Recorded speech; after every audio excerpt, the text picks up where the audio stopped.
তো ওনার বাড়ির কোনো চিহ্ন নাই।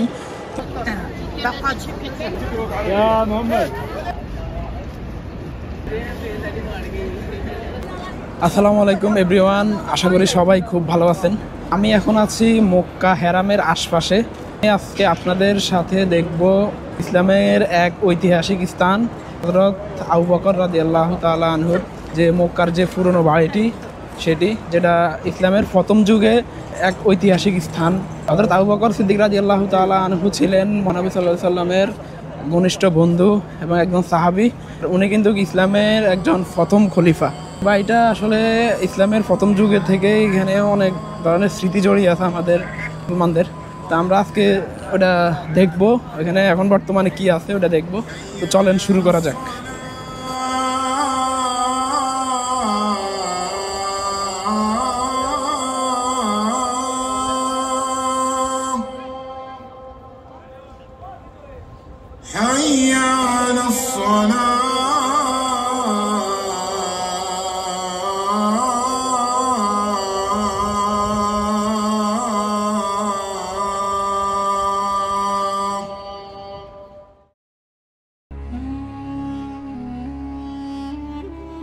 ইসলামের ইতিহাসের এক উজ্জ্বল নক্ষত্রের নাম হযরত আবু বকর রাদিয়াল্লাহু তাআলা আনহু। তিনি নবী করিম হযরত মুহাম্মদ সাল্লাল্লাহু আলাইহি সাল্লামের প্রিয় সঙ্গী। তিনি ছিলেন ইসলামের প্রথম খলিফা এবং ইসলামের এক মহান ত্যাগী ব্যক্তিত্ব।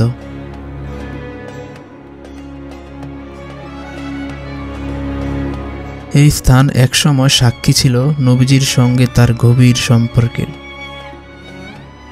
ইসলামের প্রথম যুগের বহু গুরুত্বপূর্ণ ঘটনার।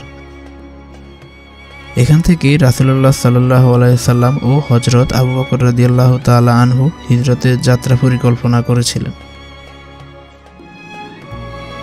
এখান থেকেই শুরু হয়েছিল ইসলামের এক নতুন অধ্যায়। আজ এই স্থানের চিহ্ন হয়তো মুছে গেছে, কিন্তু ইতিহাস আমাদের মনে করিয়ে দেয় ইসলামের সূচনা কতটা ত্যাগ তিতিক্ষার মধ্য দিয়ে হয়েছিল। এই বাড়িটি শুধু একটি কাঠামো নয়, বরং এটি ছিল ধৈর্য, বিশ্বাস ও আনুগত্যের প্রতীক।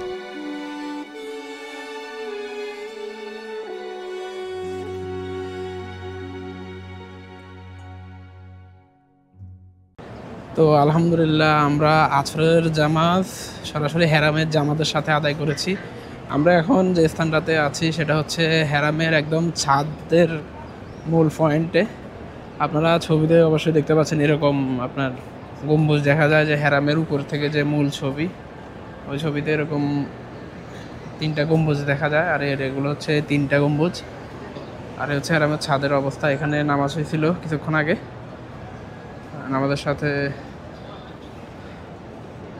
জামাতের সাথে নামাজ আদায় করেছে ইনশাল্লাহ।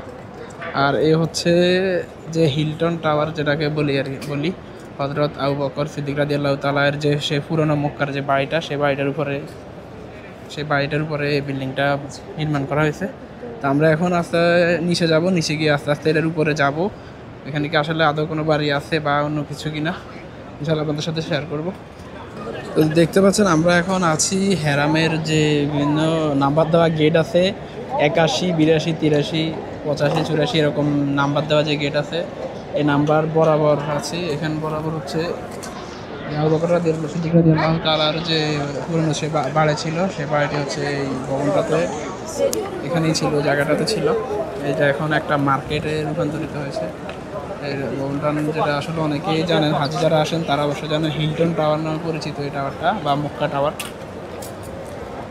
এখানে আসলে কোন জায়গায় আমার বাড়িটা ছিল ওটা হয়তো আমাদের এখন জানা নাই। তো আমরা আস্তে আস্তে ভিতরের দিকে যাব, দেখি আর বাড়ি খোঁজার চেষ্টা করব। দেখুন মানুষের, আমরা এখন বিল্ডিংয়ের দিকে উঠি, উপরের দিকে উঠি, দেখি।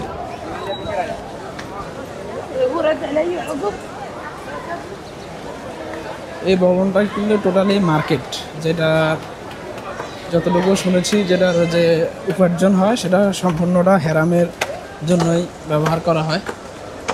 তো বাংলাদেশ থেকে যারা উমরা অথবা জিয়ারাতে আসেন তাদের সাথে যে মোয়াল্লেমরা থাকে তারা আসলে এই জায়গাটা ঘুরে দেখায় বা এটার ইতিহাস সম্পর্কে বলে। আবার অনেকে আছে এটার ইতিহাস সম্পর্কে জানে কিন্তু জায়গা কোথায় ওটা জানে না, যার কারণে কেউ কাউরে দেখাইতে পারে না। দেখুন সবটি হচ্ছে মার্কেট।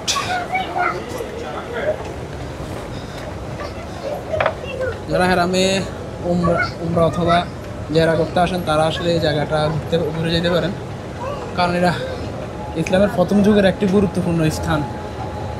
এই স্থান থেকে আমাদের মহানবী সাল্লাল্লাহু আলাইহি সাল্লাম হিজরতের সময় এই স্থান থেকেই আবু বকর রাদিয়াল্লাহু তাআলার সাথে যাইতেন এবং রাসূলুল্লাহ সাল্লাম সব সময় আবু বকর রাদিয়াল্লাহু তাআলার সাথে এখান থেকেই বিভিন্ন আলাপ আলোচনা করতেন।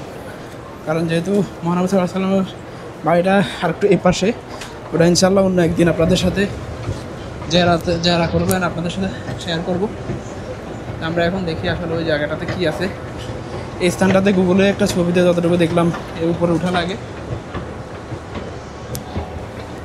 দেখুন জায়গাটা কোনটা আসলে জিজ্ঞেস করতে হবে। 15 মিনিট ওকে।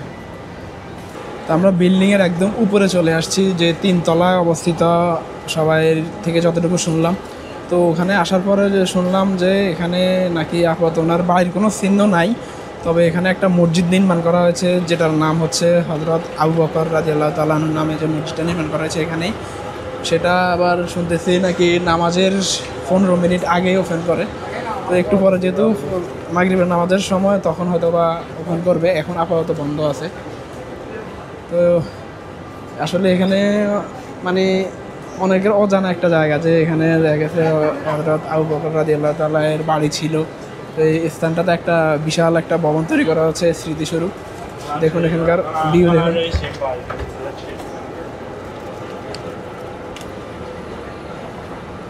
আসলে উঠলাম কিন্তু ওরকম কোনো স্মৃতি এখানে ছিল না যে বাড়ির কোনো চিহ্ন বা কিছু আছে। তারপরে যারা করে গেলাম বা জানে গেলাম যে এটাই হচ্ছে হযরত আবু বকর রাদিয়াল্লাহু তাআলা এর বাড়ির স্থান। আমার কিন্তু এটা জানা ছিল না, আমি বেশ কয়েকদিন এখানে আছি। এই ভবনটার লোকেশন কিন্তু একদম ইজি, যে আপনার ইব্রাহিম খলিল যে রোডটা হচ্ছে ইব্রাহিম খলিল যে রোডটা, এটা থেকে উঠে আসলে অথবা যে 6 নম্বর হাম্মাম বা ওয়াশরুম যেটা 7 নম্বর, এটার একদম সাথেই যে ভবনটা ক্লক টাওয়ারের ডান পাশে যে ভবনটা আছে, এই ভবনটা হচ্ছে এই জায়গার লোকেশন। আর যে সিঁড়িটা ছিল ওটা দিয়ে উঠা যায়। তো এখানে ওঠার জন্য অনেকগুলোই কিন্তু সিঁড়ি আছে, বিভিন্ন সাইডে সিঁড়ি নির্মাণ করা আছে, যে কোনো সিঁড়ি দিয়ে চাইলে উঠতে পারেন। তবে আমি যে সিঁড়িটা দিয়ে উঠছি ওটা ছিল একদম ইজি যে ওইটা একটা জিনিস চিন্তা করেন, এখান থেকে কিন্তু আমাদের মহানবী সাল্লাল্লাহু আলাইহি সাল্লাম এবং আবু বকর রাদিয়াল্লাহু তাআলা একসাথে হিজরতের উদ্দেশ্যে বের হয়েছেন এখান থেকে মক্কা থেকে মদিনা হিজরত করার জন্য যেটা। তো এখান থেকেই কিন্তু আপনার যে জাবালে সাওর বলা হয় পাহাড় যেটা, ওখানে আমাদের মহানবী সাল্লাল্লাহু আলাইহি সাল্লাম এবং আবু বকর রাদিয়াল্লাহু তাআলা এই স্থানটা থেকেই রওনা হয়ে ওই পাহাড়টাতে যায়। এরপর ওইখানে বিভিন্ন ঘটনা, ইসলামিক অনেক ঘটনা আছে, সেটা তো অবশ্যই অনেকের জানা। তো ইনশাল্লাহ নেক্সটে যে জাবালে সাওর অথবা যে আপনার সওর পাহাড় যেটাকে বলে, ওটা ইনশাল্লাহ আমরা যারা করবেন আপনাদের সাথে শেয়ার করব। তো আজকের মতো সবাই ভালো থাকবেন। আসসালামু আলাইকুম।